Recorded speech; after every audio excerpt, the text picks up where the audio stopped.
నమస్తే. ఏదైతే సమ్మక్క సారక్క జాతరలో జరిగినటువంటి ఆ ఇష్యూ బాధితుడు ఆ షేక్ వలీ మనతో ఉన్నాడు. ఒకసారి మాట్లాడదాం. అక్కడ ఏం జరిగింది, నిజంగా ఈ బ్రెడ్స్ కావచ్చు అన్నీ కూడా హిందువులకు పిల్లలు కాకుండా కావచ్చు, లేకపోతే ఏదన్నా ఇబ్బందులు కలిగించే విధంగా అమ్ముతా ఉన్నారా ఏంటి అని చెప్పేసి ఒకసారి డైరెక్ట్ ఆ బాధితులతో మాట్లాడే ప్రయత్నం చేద్దాం. అని నమస్తే అన్న. నమస్తే సార్. మీ పేరేనా? నా పేరు వలి సార్. పూర్తి పేరు శిక్షవలి సార్. అంటే ఎప్పటి నుంచి వ్యాపారం చేస్తా ఉన్నారు మీరు? దాదాపు చిన్నప్పుడు చేస్తాం సార్ మేము వ్యాపారం. ఎన్ని సంవత్సరాలు అవుతుండొచ్చు? 20 సంవత్సరాలు సార్. నేను చిన్నప్పటి నుంచి ఈ వ్యాపారమే సార్. నేను చిన్నప్పటి నుంచి ఇదే వ్యాపారం. అంటే ఎప్పుడైనా ఎటువంటి ఇష్యూస్ ఏమన్నా అంటే హిందూ దేవాలయాలకు కావచ్చు, లేకపోతే హిందూ సంబంధించినటువంటి గ్రామాలకు కావచ్చు మీరు రావద్దు అని చెప్పేసి ఎప్పుడైనా ఆంక్షలు విధించడం లేకపోతే ఆపడం లాంటివి ఏమైనా జరిగినాయి? లేదు సార్, ఎవరు ఏం చెప్పలేదు సార్ మాకు. శ్రీశైలం పోయినా యా జాతర పోయినా కూడా మాకు ఎవరు ఏం చెప్పలేదు సార్ మాకు. అదే సార్. అంటే ఆ రోజు ఎందుకు అంటే లాస్ట్ రోజు మీరు పోయి కూడా దాదాపు 4 రోజులు అవుతుందని కూడా చెప్తాను. 31 తారీఖు లాస్ట్ రోజు జాతర. అదే రోజు వాళ్ళు మీ దగ్గర రావడానికి కారణం అసలు ఏమైనా ఇష్యూ జరిగినా బ్రెడ్ బాగాలేకపోవడం ఇట్లాంటివి ఏమన్నా? లేదు సార్, బ్రెడ్ బాగుంది సార్. బ్రెడ్ గురించి ఏం కాదు సార్. వీళ్ళు ఏమడుగుతా ఎక్స్పైర్ డేట్ అడుగుతారు సార్ మాకు. ఎక్స్పైర్ డేట్ అంటే దానికి ఉండదు సార్. మేము 4 రోజులే సార్ వచ్చి, మేము 5 రోజులు 4 రోజులు సార్ వచ్చి మేము చెప్పాం సార్. మేము చెప్పుంటే ఆధార్ కార్డు చెప్తున్నాం సార్. ఆయన ఇంగ్లీష్లో మాట్లాడుతున్నాం. మా ఇంగ్లీష్ అవుతుంది సార్ మాకు. మన ఇంగ్లీష్ చదువు సార్ మాకు. అది కాకుండా సార్ ఇంకా వాళ్ళు ఏం చెప్పారంటే వాళ్ళు దొరికినారు అని చెప్పారు సార్ వాళ్ళు. అదే సార్. అంటే వాళ్ళు అక్కడ బ్రెడ్ సంబంధించినటువంటి ఐటమ్స్ ఎక్స్పైరీ డేట్లో అమ్ముతున్నారు అని కాకుండా ఎందుకు మీ కులం మీ మతం ఏంటి అని అడిగిరా? అక్కడ అడిగినట్టు కూడా తెలుస్తుంది వీడియోలు. ఎందుకు అడగాల్సి వచ్చిందని అంటారు? అది ఏమన్నా అంత ఐడియా సార్ నాకు. నేను అంతా చుట్టుముట్టు ఉన్నారు కదా సార్. ఒక్కొక్క సభ చెప్తాను సార్. ఒకరొకరు సమాధానం చెప్తే ఎట్లా చెప్పాలి సార్ నేను? అదే సార్. అంటే ఇక్కడ వాళ్ళు ఏం చెప్తా ఉన్నారు అంటే ఫుడ్ జిహాదీ చేస్తూ ఉన్నారు వీళ్ళు. అందులో ఏదో కలిపి ఇటు హిందువులకు కావచ్చు ఎవరికి కూడా పిల్లలు కాకుండా చేస్తూ ఉన్నారు, మత మార్పిడి కోసం ప్రయత్నిస్తూ ఉన్నారు అని చెప్పేసి చెప్తా ఉన్నారు. ఇటువంటి సంఘటనలు కావచ్చు లేకపోతే ఇటువంటి చర్యలు జరుగుతూ ఉన్నాయి? లేదు సార్, మాతో ఏం జరగలేదు సార్. ఏ పక్కన కూడా తెలుసు సార్ మాకు. అదే సార్. అంటే మీరు కూడా అక్కడ ఉన్నటువంటి వాళ్ళు అందరూ క్వశ్చన్ చేస్తూ ఉంటే, లోగోస్ పట్టుకుని కెమెరాల ముందు క్వశ్చన్ చేస్తూ ఉంటే మీరు అసలు ఏం మాట్లాడకుండా చెమటలు పడుతూ ఇబ్బంది పడుతూ కూడా నేను తిని చూపిస్తానని తిన్నారు చూసారా? పెద్ద ఎత్తున ఈ రాష్ట్రాల వ్యాప్తంగా ప్రపంచ వ్యాప్తంగా పెద్ద ఎత్తున దిగ్భ్రాంతికి కూడా గురి చేసింది. చాలా మంది కూడా కళ్ళలో నీళ్లు తెచ్చుకున్నటువంటి సంఘటన. అది ఎందుకు తినాల్సి వచ్చింది అంటే వీళ్ళందరూ ఇబ్బంది పెడుతున్నారని తినాల్సి వచ్చింది. ఎందుకు సడన్ గా మీకు తినాలని ఎందుకు ఆలోచన వచ్చింది? అంటే తినాలని ఉంటే సార్ నా బాధ అవుతున్నా సార్. నేను నా పిల్లలు నా భార్య నా బాధ అవుతున్నా సార్. నేను ఇది సార్ నా అంటే బాధ అంటే కెమెరా లోగోలు ఉండేసరికి 10 మంది అందరూ క్వశ్చన్ చేస్తా ఉంటే మీకు బాధ అనిపిస్తుంది? నాకు బాధ అనిపించింది సార్. నాకు ఒకరు బాధ చెప్తాను, నాకు బాధ వచ్చి తిన్నా సార్ నేను. అదే సార్. అంటే సార్ మీరు ఏం చెప్పినా వినట్లేదా అక్కడ వాళ్ళు? చెప్తున్నా సార్. నాకు చెప్తుంటే వాళ్ళు చెట్టు కొడతా అని చెప్తున్నా సార్. ఒక ఆమె వచ్చి ఎందుకు భయపడుతున్నారు మీరు అంటున్నారు సార్. నాకు చుట్టుముందు 4 మంది అంటే భయం కదా సార్. ఎవరైనా భయం కదా సార్. అదే సార్. ఆ బ్రెడ్ కు నాచు వచ్చింది, ఎక్స్పైర్ డేట్ అయిపోయింది, బ్రెడ్ మొత్తం పాడైపోయింది. అసలు బ్రెడ్లు ఇంత మెత్తగా ఉంటాయి? అసలు బ్రెడ్లు మెత్తగానే ఉంటాయా దాదాపు? ఎందుకు గట్టిగా ఉంటాయి వేరే అమ్మే? మళ్ళీ మేము అమ్మేది మెత్త బండి సార్. గట్టిగా అమ్మ సార్. గట్టిగా అయితే మేము కూడా తిన్నాం సార్. మా పిల్లడు, మా అక్క పిల్లలైనా చెవలి పిల్లలైనా ఎవరు తిన్నారు సార్. అంటే ఇక్కడ నుంచి ఇప్పుడు మీరు ఇక్కడే రెడీ చేసుకుంటారు లేకపోతే కొనుక్కొచ్చి అమ్ముతారా మీరు? బ్రెడ్స్ కావచ్చు, ఈ పాలకోవా కావచ్చు? పాలకోవా మేము చేస్తాం సార్. బ్రెడ్ వరకు మేము కొనుక్కుంటాం సార్ బయట.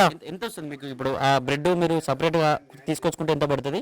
ఆ పాలకోవతో అమ్మిన తర్వాత మీకు ఎంత మిగులుతుంది ఒక బ్రెడ్ పైన? ఒక బెడ్ పైన మాకు 5 రూపాయలు మిగులుతుంది సార్. మాకు బెడ్ అంటే 2 రూపాయలు సార్ బన్ను. మేము దాన్ని బట్టి ఖబాయిస్తాం సార్ మేము. అదే సార్. అంటే మీరు అంటే ఓన్లీ కోవా మీరు చేసుకుంటారు ఇంటి దగ్గర పాలతో? పాలు కూడా ఇక్కడ బర్రె పాలన లేకపోతే వేరే ఏమైనా పాలు తీసుకొస్తారా? బర్రె పాలే సార్. ప్యాకెట్ పాలు ఇట్లా లేదు సార్.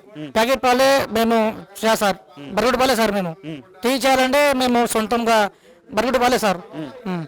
ఆ బర్రె పాలతోనే మీరు పాలకోవ చేసుకుని ఆ బ్రెడ్స్ మాత్రం బయట తీసుకొచ్చుకుంటారు? అవును సార్. ఒక్కొక్క బ్రెడ్ పైన మీకు ఎంత మిగులుతుంది? మాకు మిగిలి దీనిలో 10 రూపాయలు సార్. ఒకసారి 10 రూపాయలు, 20 రూపాయలు సార్. అంటే మీరు ఇప్పుడు మేడారంలో దాదాపు అన్ని 100 కిలోమీటర్లు వెళ్తే మీకు ఏం మిగిలింది? అంటే మీ ఖర్చులకి, రవాణా ఖర్చులకి అంటే మీరు ఎలా వెళ్తారు అక్కడ వరకు? బ్రెడ్స్ కావచ్చు అన్ని ఏ విధంగా తీసుకెళ్తారు? అంటే టాటాసీ బండి సార్ మాకు. సపరేట్ ఉందా మీకు? అంటే మా తమ్ముడికి సార్ అది. అందరూ అంటే కలిసి వాడుకుంటారు మీరంతా? లేదు వాడే వాడుతుంది సార్. మేము సార్ ఎవరైనా కూలీ పిలిస్తే పోతాం సార్ మేము.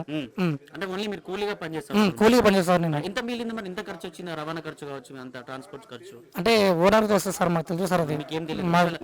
మేము అమ్మి ఇవ్వాలంతే సార్. మీకు ఎంత ఇస్తారు కూలీ అట్లా అమ్మించిన? 500 సార్ కూలీ మాకు. 500 సార్ కూలీ. దాదాపు చాలా సంవత్సరాల నుంచి చేస్తా ఉన్నారు ఇదే సార్. ఎవరైనా పిలిస్తే పోతాం సార్ మేము. పక్కన వాళ్ళైనా ఎవరైనా పిలిస్తే మేము పోతాం సార్. అంటే మీరు మొత్తం మీ కుటుంబం కావచ్చు మీ వారసత్వంగా మొత్తం ఇదే పని చేస్తూ ఉంటారా లేకపోతే వేరే పనులు కూడా మీరు చేస్తారా? లేదు, ఇదే సార్. మా నాయనైనా మా తమ్ముడైనా ఎవరైనా ఈ పనే సార్, యా పనిలా సార్. ఇంకా వేరే ఏ పని ఉండదు, ఓన్లీ అమ్మడాలి. అదే అదే సార్. అంటే పాలకోవ లాంటివి మాత్రం ఇంటి దగ్గర తయారు చేస్తారు, బ్రెడ్స్ మాత్రం బయట తీసుకొచ్చుకొని అమ్ముతారు.